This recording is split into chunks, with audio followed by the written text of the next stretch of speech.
Bismillahirrahmanirrahim. Nabi Muhammad SAW, Bapak Ibu sekalian, setelah pulang dari Isra dan Mi'raj, karena itu perjalanan malam hari, beliau pulang sudah pagi. Pada saat itu pagi sudah mulai kelihatan matahari di pagi hari. Awal pagi kita di waktu syuruk, gitu kan. Duduklah Nabi SAW di depan Ka'bah. Duduk depan Ka'bah, merenungi kejadian semalam ini, kejadian yang spektakuler, yang luar biasa. Duduk Nabi SAW merenungi lewat Fir'aunnya umat ini, Abu Jahal. Ini orang julukannya di Mekah Abul Hakam, orang yang bijaksana gitu. Dan pada saat itu dia raja di Mekah. Tapi Nabi SAW suruh kita panggil dia siapa? Abu Jahal. Jahal ini super goblok. Bukan cuma goblok, super goblok. Luar biasa. Kenapa dikatakan begitu? Orang Mekah bilang Abu Hakam, dia dikatakan Abu Jahal. Karena Abu Jahal ini sama Abu Sufyan itu setiap malam dengar Al-Quran yang Nabi baca di rumah Nabi SAW. Setiap malam datang dengar, mereka diam-diam. Misalnya ini tempat tisu, ini rumah Nabi SAW, nanti Abu Jahal di sini, Abu Sufyan di sini, ada satu lagi temannya di belakang. Jadi mereka nggak saling tahu nih. Sampai pagi mereka dengar tuh ayat Al-Quran. Waktu mereka pulang, ketemu tiga-tiga. Lo saling tanya, kenapa kalian sini? Kenapa kalian sini? Kenapa kamu sini? Kenapa kamu sini? Oh, saya dengarkan ayatnya yang Muhammad baca. Kata Abu Jahal, kita janjian, nggak boleh terulang. Kalau masyarakat Mekah tahu kita dengar apa yang Muhammad baca, nanti beriman semua nih. Sepakat ya, sepakat, nggak ada yang hilangi. Besok malam datang lagi tiga-tiganya. Karena mereka satu sama yang lain menyangka temannya nggak bakal datang. Penasarannya. Ketemu lagi pagi, sepakat lagi, jangan ulangi ya. Hari ketiga ulangi lagi. Datang lagi tiga-tiganya. Ini kejadian nyata dalam sebuah riwayat Bukhari disebutkan itu. Maka tiba-tiba saja setelah itu, saya lupa namanya satu orang tokoh Quraisy itu yang bilang sama Abu Sufyan, wahai Abu Sufyan, bagaimana pendapatmu apa yang kau dengar dari Muhammad? Kata Abu Sufyan, yang saya tangkap, ini kita bukan anak-anak nih. Ini apa yang kita dengar 3 hari kita janjian tidak datang, tapi kita datang terus karena penasaran. Ini pasti ada sesuatu. Bagaimana pendapatmu? Kata Abu Sufyan, ada yang saya mengerti dan punya makna yang tinggi, bagus. Ada yang saya tidak mengerti, tapi saya yakin itu kebenaran. Kata yang satu ini, saya juga begitu. Saya yakin ini kebenaran. Kita tanya Abu Hakam, datangi rumahnya Abu Jahal. Wahai Abu Hakam, apa pendapatmu yang kau dengar 3 hari dari Muhammad? Apa Abu Jahal bilang apa? Demi Allah, kan orang Mekah pakai kata demi Allah. Mereka tahu, mereka ikuti ajaran Nabi Ibrahim AS. Cuma mereka musyrik. Mereka datangkan berhala, dijadikan perantara dengan Allah. Allah nggak mau tuh, gitu kan? Maka dia bilang, demi Allah saya tahu Muhammad benar. Benar. Kata dia. Loh, kata Abu Sufyan, lalu kenapa kau tidak beriman? Kamu raja kami, kalau kau beriman, ini satu Mekah beriman semua nih. Apa kata dia? Ini fanatisme, kebodohan nih. Ini sebab julukan Abu Jahal keluar. Dia bilang, dari dulu sukunya Muhammad sama suku aku bersaing di Mekah. Mereka berikan makan minum jemaah haji, kami juga berikan makan minum jemaah haji. Mereka buat pasukan untuk membela Mekah, kami juga buat pasukan membela Mekah. Pokoknya apa yang mereka buat, kami buat. Sehari buat mereka, sehari buat kami. Jadi bersaing terus. Sekarang dari sukunya Muhammad keluar Nabi, sukuku tidak ada nabinya. Kalau aku beriman berarti sukuku kalah. Hanya itu, fanatisme kebodohan gitu. Dia bilang, maka itu saya tidak akan beriman sama Muhammad. Gara-gara perkataan dia itu, Abu Sufyan dan ini juga ikut-ikutan ya. Satu Mekah semua nggak mau. Tentu Abu Sufyan nanti akhirnya masuk Islam setelah masuk kota Mekah. Tapi pada saat itu tidak mau juga. Baiklah. Ini sebab julukan keluar Abu Jahal. Lewat nih Abu Jahal nih. Lalu dia lihat Nabi SAW lagi merenungi, kayak ada sesuatu lagi difikirin. Dia bilang, wahai Muhammad, kalau bahasa kita ginilah, bahasa sederhana riwayat itu, kenapa kau melongo-longo seperti ini? Kok kamu kayak orang bingung, ada apa? Nabi SAW dengan polosnya ceritain, semalam, ini yang diceritain kepada Abu Jahal nih. Ini yang paling benci sama Islam. Kata Nabi SAW, semalam datang kepada saya malaikat bernama Jibril. Jibril datang membawa borak. Borak itu kuda bersayap. Ini kuda bersayap sampai hari kiamat. Tidak ada nih kalau di kehidupan kita. Zaman itu. Sekarang saja orang tidak percaya kalau ada kuda bersayap gitu kan. Apalagi zaman kuda bersayap. Terbang. Saya naik di atasnya terbang. Dimanapun matanya lihat sebuah tempat, kakinya sudah di sana. Lalu saya tiba di Palestina. Turun di Masjid Aqsa, saya sholat, saya imami para nabi-nabi. Nabi-nabi ini 120.000 orang. Bagaimana bisa? Allahu a'lam. Nabi sampaikan, saya iman. Lalu kemudian saya naik di atas burak, saya mi'raj ke langit. Di langit pertama ketemu dengan Adam, langit kedua ketemu dengan Nabi yang bersaudara sepupu, Isa dan Yahya. Langit ketiga ketemu dengan Idris, langit keempat ketemu dengan Yusuf, langit kelima ketemu dengan Harun, keenam Musa, ketujuh Ibrahim alaihissalam. Tentu kisah Isra Mi'raj panjang ya, karena perjalanan antara Mekah ke Palestina itu selama perjalanan Nabi SAW diperlihatkan tentang jenis-jenis azab kubur. Saya nggak ceritain di sini. Yang jelas Nabi SAW ceritain semua tuh, apapun yang terjadi. Saya ringkaskan saja. Kemudian waktu Mi'raj ke langit, Nabi SAW ketemu dengan Nabi-Nabi, lalu ngobrol. Sempat ngobrol sama Adam, ngobrol sama Yahya dan Isa, ngobrol sama Yusuf, sama Idris, sama Harun, sama Musa, sama Ibrahim alaihissalam. Tapi yang masyhur riwayat adalah Nabi SAW banyak berbicara dengan Musa. Pada saat menerima waktu 50 waktu sholat, beliau turun di langit ketujuh. Ibrahim tidak ngomong, langit keenam Musa tahan. Lalu bertanya, berapa yang diperintahkan umatmu hai Muhammad? Berapa yang Allah perintahkan? Kata Nabi SAW, 50 waktu sholat. Minta keringanan, umatmu tidak bisa. Lalu kemudian Nabi SAW kembali, minta diringankan 5, jadi sisa 45. Ditahan lagi sama Musa. Musa berkata, berapa hai Muhammad? Kata Nabi SAW, 45. Masih berat, minta ringankan. Terus saja Musa AS menahan Nabi SAW 5 sampai sisa 5 nih. Yang kayak kita kerjain sekarang. Itu pun Musa masih bilang, minta keringanan. Bayangkan Bapak Ibu sekarang kalau 50 waktu sholat, per 15 menit azan. Siap nggak? Ini aja 5 waktu sholat sudah ngos-ngosan gitu. Safnya, kadang-kadang sholatnya cuma imam sama muazzinnya saja gitu. Yang jelas Nabi Musa AS seperti itulah kisahnya. Sampai sisa 5 lalu Nabi SAW mengatakan, saya sudah malu dengan Tuhanku. Bolak-balik terus gitu kan. Maka terdengar suara dari langit, Allah berfirman, hai Muhammad, dia 5 waktu sholat tapi pahalanya 50 waktu sholat. Karena setiap umat Muhammad SAW kalau berbuat satu kebaikan dilipat gandakan 10 kali lipat. Ringkas cerita adalah Nabi SAW mengatakan, saya balik ke Mekah, saya balik ke Palestina, lalu balik ke Mekah. Tentu kisah ini cuma pendek yang saya sampaikan. Kisahnya ini mungkin 10-20 kali lipat lebih panjang daripada ini. Kenapa panjang lebar? Yang jelas Abu Jahal waktu dengar itu melongo, diam, langsung dia katakan waktu sudah selesai, hai Muhammad, kau menempuh perjalanan Mekah Palestina yang kami tempuh dengan kecepatan kuda terbaik kami sebulan, pulang juga sebulan.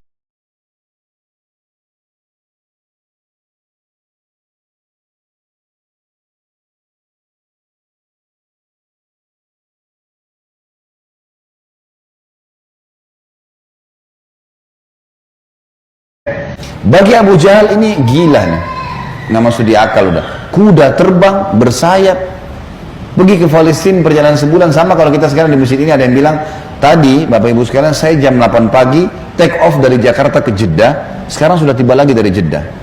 Percaya nggak kira-kira? 9 jam pergi, 9 jam pulang. Ada pesawat loh ya. Bagaimana zaman dulu?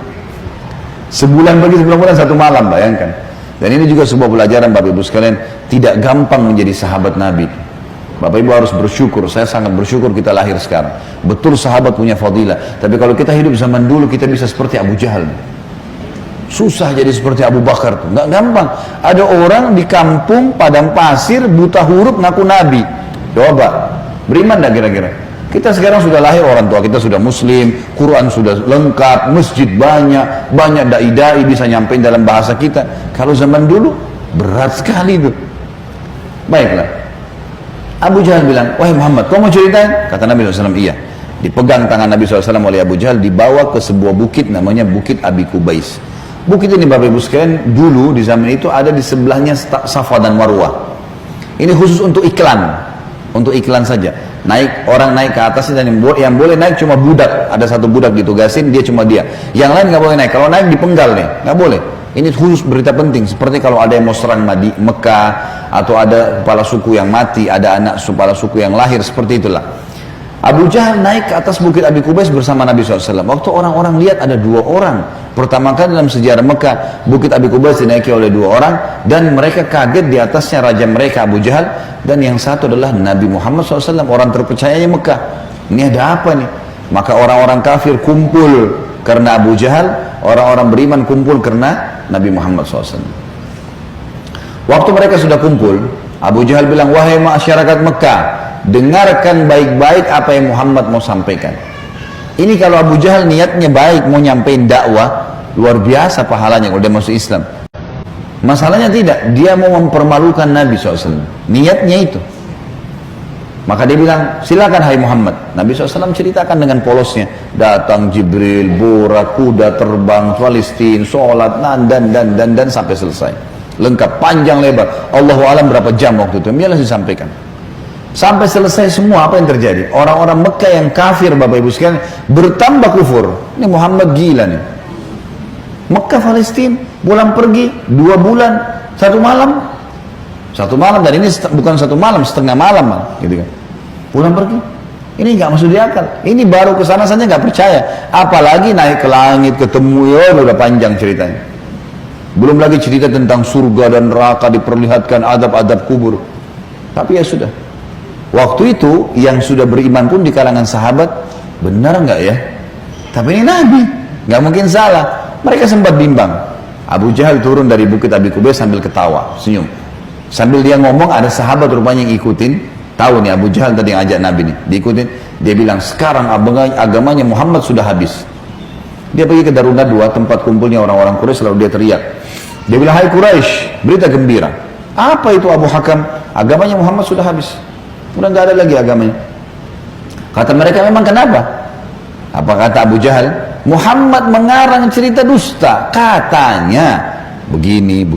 Abu Jahal ini tidak sadar sedang nyebarin berita apa? Isra dan Mi'raj. Dia lengkap, dia sampaikan ke orang semua nih. Datang malaikat namanya Jibril, datang burak, terbang ini, semua lengkap. Azab-azab kuburnya disebutin sama dia. Semua lengkap disebarin. Lalu orang-orang Quraisy diam semua. Mau bilang apa nih rajanya, dan mereka juga memang masih belum beriman kepada Nabi SAW. Lalu kata Abu Jahal, ada satu orang. Satu orang ini, kalau kalian berhasil menggoyahkan keyakinannya, habis benar agamanya Muhammad. Kata mereka, siapa itu? Kata Abu Jahal, Abu Bakar. Cari Abu Bakar.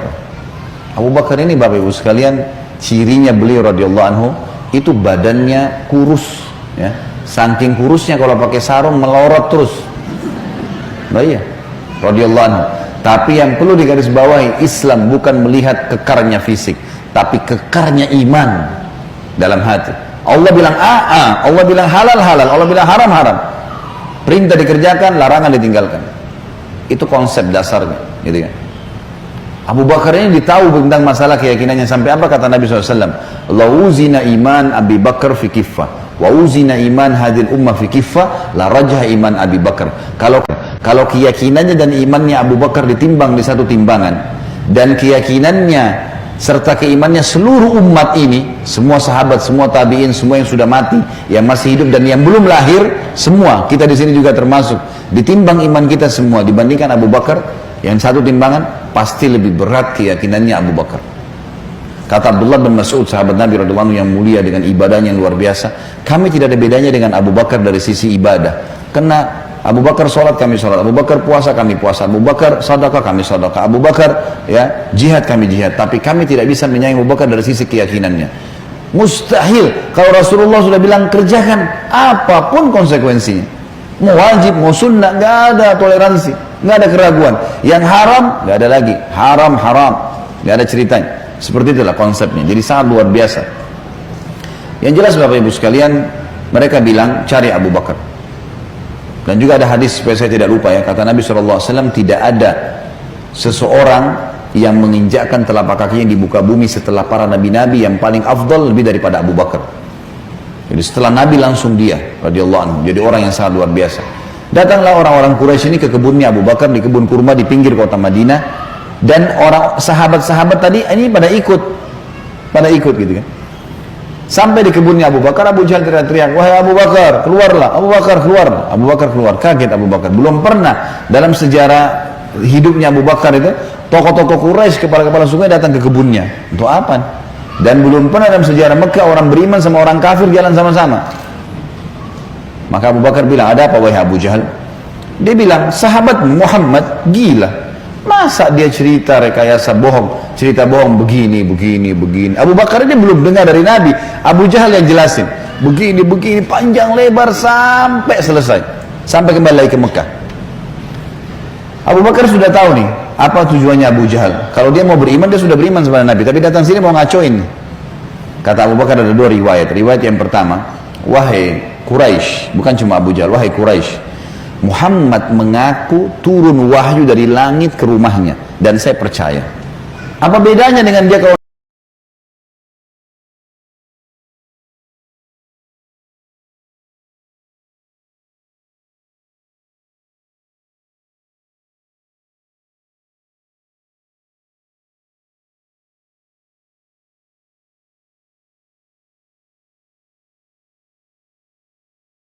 mau digoyahkan bagaimana nih? Tembok putih? Enggak, salah Abu Bakar. Oh iya, salah. Matanya salah. Bayangin tuh. Apa kira-kira bisa menggoyahkan keyakinan seperti ini? Luar biasa. Pokoknya Allah Rasulnya bilang, selesai. Nggak ada toleransi. Gitu kan? Sudah selesai. Semua dikerjain. Biar seluruhnya benci. Tembok warna putih. Muhammad bilang hitam. Saya bilang iya, mata saya salah. Hitam berarti. Abu Jahal dan orang Quraisy diam. Ini nggak bisa lagi digoyahkan. Abu Bakar radhiyallahu anhu tahu ada masalah nih. Dia tanya orang sahabat-sahabat, di mana Rasulullah SAW? Kata mereka di Bukit Abi Kubais, dikerumuni orang. Abu Bakar ke sana. Pas tiba di sana dari jauh, Abu Bakar teriak, ya Rasulullah, suara keras sengaja. Orang waktu dengar orang teriak, semua bubar-bubar kasih jalan. Seperti kalau di masjidnya ada yang teriak dari belakang panggil saya, mungkin bapak ibu akan lihat ke arahnya. Suaranya keras sengaja. Nabi SAW lihat yang datang, Abu Bakar senyum, udah tahu siapa yang datang. Ini tokohnya umat nih, luar biasa. Jadi dia bisa membalik Bapak Ibu sekalian Abu Bakar dengan hikmah Allah. Satu Mekah yang ragu tadi, yang kafir dan yang beriman pun tentang Isra Mi'raj ini kembali semuanya percaya kalau itu terjadi. Dia bisa membalik itu dengan hikmah Allah. Ini kisahnya begitu. Abu Bakar lalu mengatakan, ya Rasulullah, dengan suara keras, Abu Jahal datang ke kebun saya dan berkata, kalau anda menceritakan begini, diceritain semua sambil jalan sambil ngobrol nih, sambil bicara. Jadi orang pada makin nyebar nih berita Isra Mi'raj. Ternyata Abu Bakar sudah dengar sampai selesai. Pas tiba naik di Bukit Abi Kubais sebelah Nabi SAW, Abu Bakar teriak dengan suara keras, benarkah ya Rasulullah? Ini pertanyaannya. Dan di sini Abu Bakar tadi di kebunnya ingin meredam kekufurannya orang-orang kafir. Sudah berhenti gara-gara tembok putih jadi hitam tadi. Kemudian dia sekarang ingin mengembalikan imannya para sahabat yang sudah kendor nih. Waktu Nabi SAW sudah dekat dengan beliau, lalu dia mengatakan, benar kayak Rasulullah? Kata Nabi SAW, benar wahai Abu Bakar. Abu Bakar teriak dengan suara keras, Anda pasti benar. Kalimat Anda pasti benar membuat sahabat semua, iya ya, ini Rasulullah.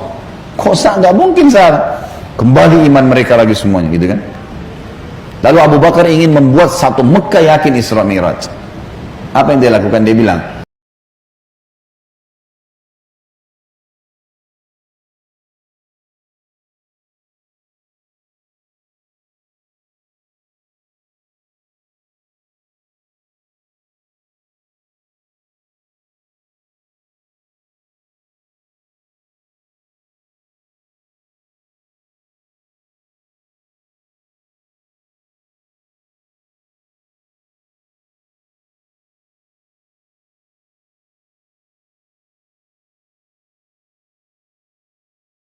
bahkan mereka tahu warnanya segala. Apakah anda bersedia ya Rasulullah kalau saya panggil mereka, anda menceritakan apa yang anda lihat di sana? Pintu gerbangnya, jalannya, bentuk-bentuk rumahnya, apa saja. Kata Nabi SAW, tentu saja. Lalu Abu Bakar panggil orang-orang Quraisy, wahai tokoh-tokoh Quraisy, kumpullah. Dipanggil semua, kumpullah. Datang Abu Jahal grup nih sama teman-temannya semua. Tiba di situ kata Abu Bakar, hai Quraisy, Muhammad akan menceritakan sesuatu pada kalian tentang Palestina. Kalian semua tahu Muhammad belum pernah ke Palestina. Kalian harus tahu kalau Muhammad menceritakan sesuatu tentang Palestina persis seperti apa yang kalian tahu, warna pintu gerbangnya, jalannya, rumah-rumahnya, pasarnya, Masjid Aqsanya, harus sportif mengatakan Muhammad benar. Kalau ada satu saja yang Muhammad ceritakan tidak sesuai dengan apa yang kalian tahu, kalian punya hak mendustakannya. Setuju? Setuju. Muhammad gak pernah lihat, gitu kan? Kalau zaman sekarang, Bapak Ibu sekalian, saya mau ceritakan Bapak Ibu Masjid Aqsa, sekarang bisa. Tinggal pakai foto satelit, keramik yang pecah pun saya bisa ceritain. Ini keramiknya ada yang pecah, yang kesekian dari tiang sini, bisa dilihat. Imamnya lagi sholat, bisa kelihatan. Zaman dulu bagaimana? Harus lihat dengan mata kepala, nggak mungkin tidak. Gitu. Kata Quraisy, baik kami setuju. Kata Abu Bakar, silakan ya Rasulullah. Dalam penutupan hadis Bukhari, kata Nabi SAW, Allah Azza wa Jal membukakan Palestina di depan mata saya. Seperti saya lagi lihat. Maka saya menceritakan mereka pintu gerbangnya, jalan-jalannya, pasar-pasarnya, semuanya. Bahkan saya bisa menghitungkan buat mereka tiangnya Masjid Aqsa. Gitu kan? Dan subhanallah, setiap kali Nabi SAW sebutkan tentang ciri Palestina dan Masjid Aqsa, orang-orang Quraisy, tokoh-tokoh Quraisy mengatakan Muhammad benar, Muhammad benar, Muhammad benar. Terus, dan ini jumlahnya belasan orang nih. Tokoh-tokoh mereka mengatakan Muhammad benar, Muhammad benar. Pengakuan mereka sendiri. Ini enggak dusta.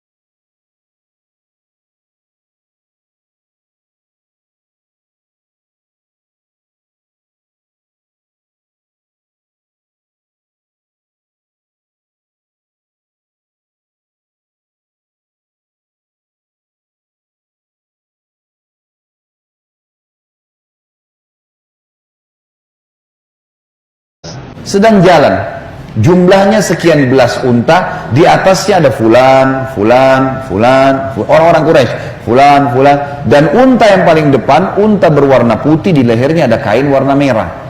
Di tengah-tengah lembah, mereka sempat kehilangan unta, dan saya lihat unta mereka. Lalu saya teriak, wahai Quraisy, unta kalian di lembah fulan. Karena Nabi kenal semua nih siapa yang ada di situ. Orang-orang Quraisy, tokoh-tokohnya. Ada lembah fulan, ambillah. Maka mereka mengikuti suara saya dan mereka menemukan unta mereka. Kafilah itu 2 hari lagi sampai di Mekah. Tanya pada mereka. Ini detail sekali nih. Kalau sekarang orang dari Bandung ke Jakarta, saya mau tahu mobilnya di mana, saya bisa ikutin. Seperti tadi, ada kamera, ada satelit, canggih. Zaman dulu bagaimana caranya ceritain, kecuali kalau lihat dengan mata kepala. Ini bukti real. Setelah 2 hari Bapak Ibu sekalian, satu kota Mekah, perempuannya, laki-lakinya, orang tua, anak-anak yang kafir, yang beriman, semua kumpul di pintu gerbang Mekah, namanya pintu Bani Syaibah, suku Syaibah. Mereka kumpul semua, mereka nunggu nih, benar tidak nih kafilah? Ditunggu itu sudah heboh satu Mekah. Subhanallah, menjelang waktu duhur, lewat betul tuh kafilah. Persis seperti yang Nabi ceritain. Jumlah untanya, nama orang-orangnya, unta paling depan warna putih, di lehernya ada kain merah. Karena penasaran, orang-orang Quraisy di Mekah ini bilang, hai Quraisy dari kabilah, kalian dari mana? Kata mereka, kami dari Palestina. Lalu bertanya lagi orang Mekah nih, apakah kalian sempat kehilangan unta di tengah jalan? Mereka bilang iya. Lalu apa yang kalian lakukan? Pertanyaan bertubi-tubi nih. Kami mendengarkan suara entah dari mana mengatakan, wahai Quraisy, unta kalian di lembah fulan. Kami ikuti, kami dapat unta kami. Sekarang orang-orang Quraisy di kafilah penasaran, wahai Quraisy Mekah, dari mana kalian tahu nih? Belum satu orang pun di antara kami masuk ke Mekah. Belum ada gosip nih, kok bisa sudah sampai? Belum ada masuk nih. Mereka sepakat mengatakan dari Muhammad. Semua orang mengatakan dari Muhammad. Semenjak itu semuanya percaya Isra Mi'raj terjadi. Ini tanda-tanda yang luar biasa. Makanya Allah turunkan surah nomor 17 khusus, namanya surah Al-Isra, menceritakan masalah itu, sebuah keajaiban yang luar biasa, mukjizat Nabi Muhammad sallallahu